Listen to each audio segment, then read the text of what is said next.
Le connais-tu? Cet homme a été le premier président élu au suffrage universel de toute l'histoire de France. Il a aussi passé 6 ans enfermé dans une forteresse, avant de s'en évader déguisé en simple ouvrier, une planche sur l'épaule, le visage noirci au cirage, sous le nez d'une centaine de soldats.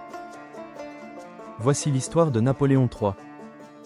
Né en 1808 à Paris, Charles-Louis-Napoléon Bonaparte est le neveu de l'empereur Napoléon Ier.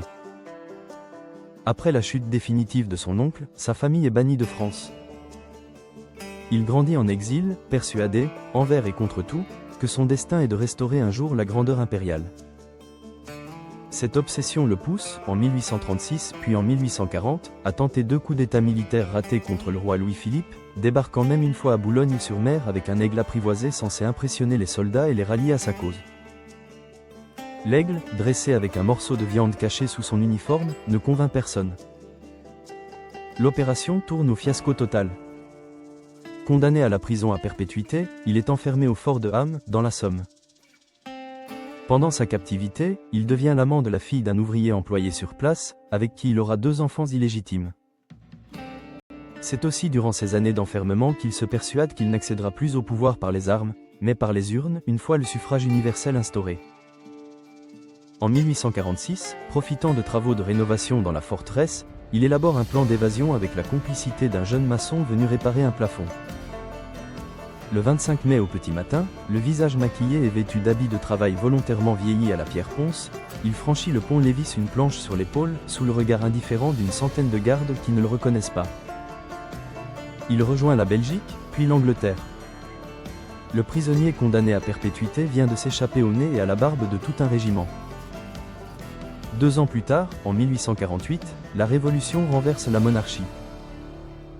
Louis-Napoléon Bonaparte rentre en France et se présente à l'élection présidentielle.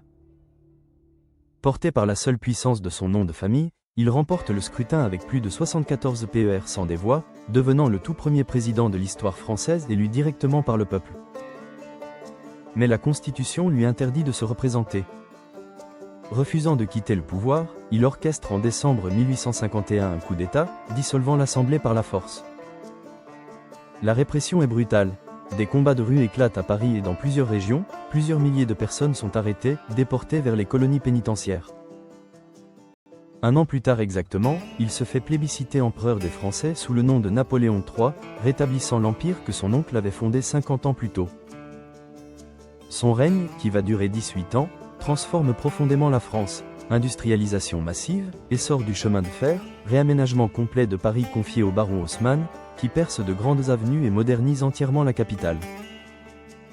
La France retrouve une influence internationale de premier plan, intervenant militairement en Crimée, en Italie, en Chine. Mais l'un de ses projets les plus ambitieux vire au désastre complet.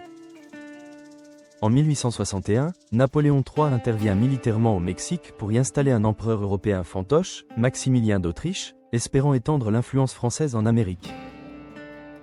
L'aventure tourne au bourbier sanglant, l'armée française s'enlise face à la résistance mexicaine, et Napoléon III doit finalement rapatrier ses troupes en catastrophe en 1867, abandonnant Maximilien à son sort.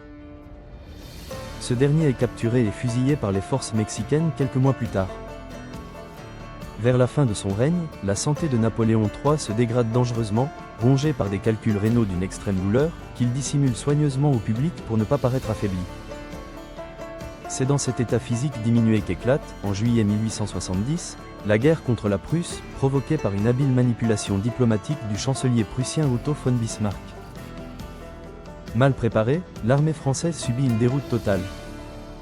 Le 2 septembre 1870, à Sedan, Napoléon III lui-même est capturé par les troupes prussiennes aux côtés de 100 000 soldats français, dans l'une des plus grandes humiliations militaires de l'histoire de France.